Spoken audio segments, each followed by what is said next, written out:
নমস্কাৰ বন্ধু বান্ধৱীসকল, welcome to my YouTube channel the knowledge hub. আজি পুনৰ আপোনালোকৰ বাবে এটি ভাল খবৰ আহি গ'ল।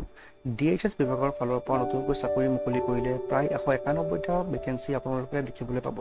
এই সকলোবোৰ পোষ্ট গ্ৰেড 3 বিভাগত নন টেকনিকেলৰ বাবে ওলাইছে।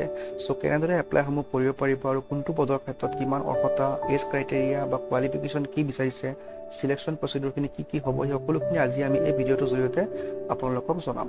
ভিডিঅ'টো শেষলৈকে চাব আৰু যদি ভিডিঅ'টো আপোনালোকে ভাল পায় তেন্তে লাইক এটা কৰি দিব পাৰে আৰু তাৰ লগতে ভিডিঅ'টো ছাবস্ক্ৰাইব কৰি দিব পাৰে যাতে প্ৰতিদিনে এনেকুৱা জব ৰিলেটেড ভিডিঅ'বোৰ পাই থাকিবলৈ আৰু ভিডিঅ'টো নিজৰ বন্ধু বান্ধৱীৰ সৈতে শ্বেয়াৰ কৰি দিব যাতে তেওঁলোকেও আগন্তুক দিনত এনেকুৱা জব ৰিলেটেড আপডেটখিনি সদায় পাই থাকিব পাৰে।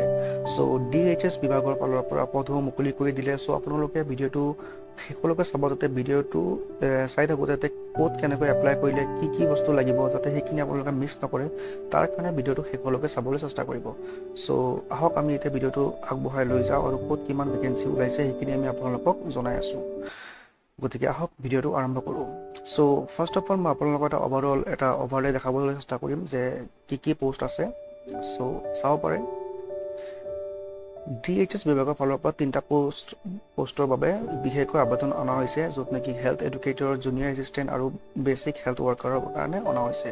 আৰু এই পোষ্টসমূহত আপোনালোকে চাব পাৰে যে কেটেগৰী ৱাইজ ব্ৰেকআপখিনি আমি প্ৰথমতে চাই লওঁ যে হেল্থ এডুকেটৰত নাম্বাৰ অফ পোষ্ট যদি দিয়া আছে 78টা, তাত URৰ ক্ষেত্ৰত মানে আনৰিজাৰ্ভৰ ক্ষেত্ৰত 40টা, SCৰ ক্ষেত্ৰত 5টা, STP ক্ষেত্ৰত 8 আৰু STHৰ ক্ষেত্ৰত 4 আৰু OBC আৰু MOBCৰ কাৰণে 20টা আৰু ৰিজাৰ্ভ ফৰ OBC আৰু MOBC আৰু স্পেচিয়েলিটি ট্ৰাইবছ বা আদিবাসীসকলৰ কাৰণে এটা।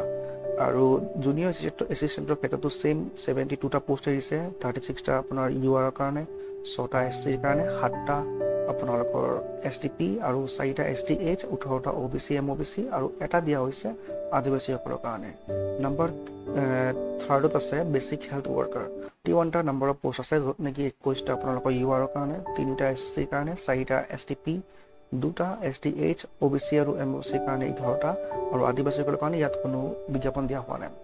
গতিকে এতিয়া আমি চাওঁ আহক কোৱালিফিকেশ্যনখিনি কি হ'ব, পে স্কেল কিমান আৰু গ্ৰেড পেখিনি কিমান চাই লওঁ। হেল্থ এডুকেটৰ ক্ষেত্ৰত কোৱালিফিকেশ্যন বিচাৰিছে যে মিনিমাম ডিগ্ৰী পাছ হ'ব লাগিব আৰু লগতে 6 মাহৰ এটা ডিপ্ল'মা কম্পিউটাৰ চাৰ্টিফিকেট লাগিব।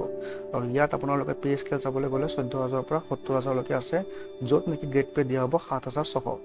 আৰু জুনিয়ৰ এছিষ্টেণ্ট বা একাউণ্ট এছিষ্টেণ্ট কাম LDৰ কাৰণে ছেইম অৰ্হতা বিচৰা হৈছে, গ্ৰেজুৱেশ্যন হ'ব লাগিব আৰু 6 মাহৰ এটা কম্পিউটাৰ চাৰ্টিফিকেট লাগিব। পে স্কেল 14,000ৰ পৰা 70,000 বিচৰা হৈছে আৰু গ্ৰেড পে ইয়াত দিয়া হৈছে 6,200 টকা। আৰু বেচিক হেল্থ ৱৰ্কাৰৰ কাৰণে একেই ধৰণৰ অৰ্হতা, গ্ৰেজুৱেশ্যন লাগিব আৰু 6 মান্থৰ এটা কম্পিউটাৰ এপ্লিকেশ্যন চাৰ্টিফিকেট লাগিব। পে স্কেল 14,000ৰ পৰা 70,000 বিচৰা হৈছে আৰু গ্ৰেড পে ইয়াত অলপ কম আছে, 5,600 টকা। গতিকে এইখিনি আছিল বেচিক আপোনালোকৰ এটা অভাৰলে। আৰু ইয়াত আপোনালোকে এজ ক্ৰাইটেৰিয়া যদি চায় তেতিয়া 18 বছৰ বা 40 বছৰ ভিতৰত হ'ব লাগিব। আৰু কিছুমান স্পেচিয়েল ৰিলেক্সেশ্যন দিয়া হৈছে OBC আৰু MOBCৰ কাৰণে। সিহঁতে কিছুমান দিয়া থাকে, ST SC কাৰণে দিয়ে আৰু PWDসকলৰ কাৰণে দিয়ে।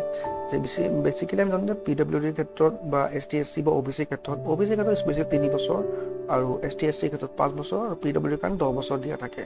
আৰু এটা ধুনীয়া খবৰ আছে যে এপ্লিকেশ্যনটো টোটেলি ফ্ৰী অফ কষ্ট হ'ব, কোনো ধৰণৰ টকা দিব দৰকাৰ নাই।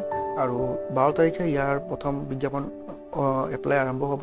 গতিকে এপ্লাইসমূহ কৰিবৰ কাৰণে আপোনালোকে DHSৰ অফিচিয়েল ৱেবছাইটত গৈ পেলাই কৰিব লাগিব। গতিকে এইখিনি আছিল আজি এই ভিডিঅ'টোৰ বিশেষ কথাখিনি।